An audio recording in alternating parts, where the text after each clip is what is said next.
ولا تجهر بصلاتك ولا تخافت بها وابتغي بين ذلك سبيلا.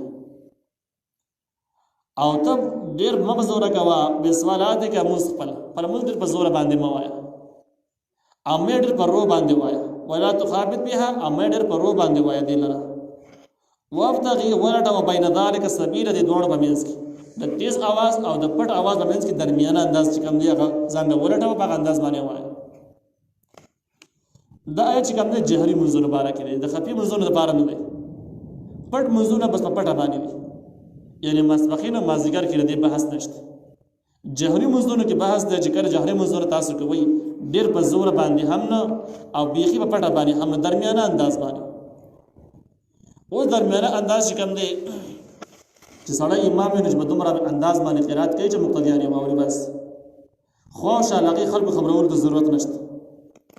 او دا چې امام نه ځان له مونځ کوي، تهجد مونځ کوي، ځان له مونځ کوي، د ماښام مونځ دی، ماسخوتن دی، سحر دی، نو بیا یې کیفیت دا ده چې دومره قرات چې بس ځان یې په خپله باندې بېرته اوري. دا درمیانه انداز دی. نو دا به داسې شي چې په شریعت باندې بس صحیح عمل وشي.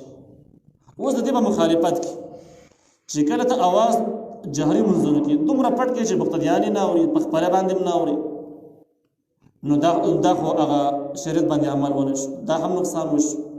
دومره د اواز تیز کړی دی چې خوښه کلي ما اوري، لکه موجوده زمانه کې د لوډ سپیکر استعمال واخله.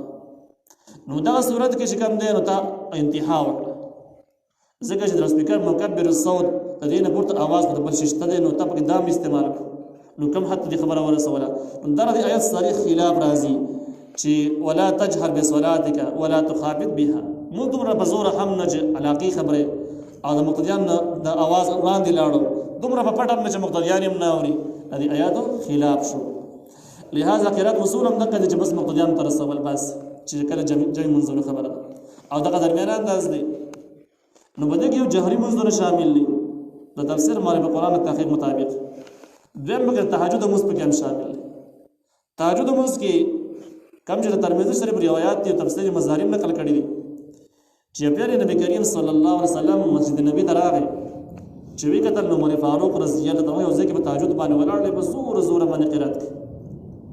بل پټ کې چې پام وکړو ابو بکر صدیق رضی الله عنه ولاړ لغم قرات کوي، خو به پټ لګیا دی.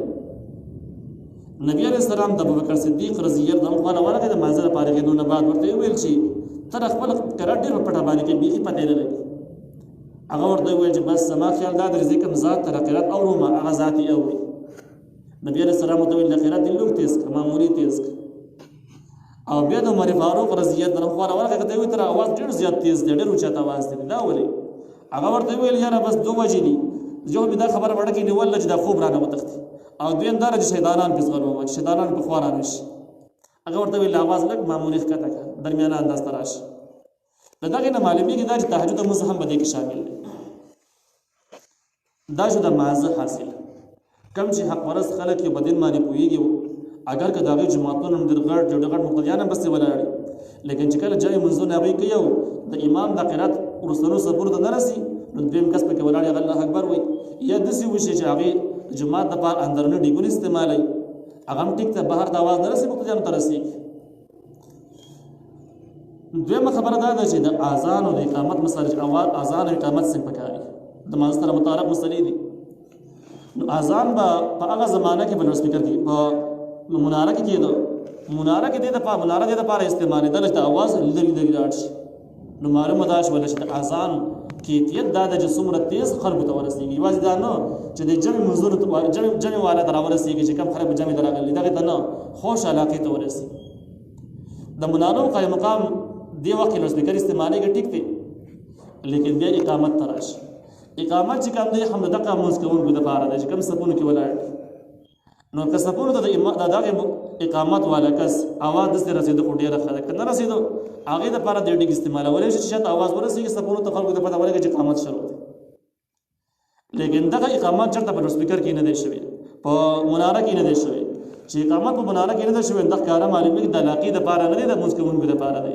نو چې کله په هغه زمانہ کې د لپاره مناره نه استعمال شوی نو د موږ کوونکو د پاره شو، نو د دې وجنه دغه کس چې کله اقامت کوي او د خلکو ته د څه आवाज راځي ټیک ټیک نه رسیږي ډیګ د استعمال کی، لیکن د سپیکر استعمال پکې په هیڅ صورت باندې راغلی. کم خلک چې مستقیل دا کار کوي او هغې باندې پابندي کوي هغوی د خپلې مسلې په خپله تپوس وکړي چې دا شریعت کې ثابت ده او که ثابت نه ده او چې کله شریعت کې ثابت نه ده نو څه حکم یې دی هغه په خپله ځان له معلومات وکړي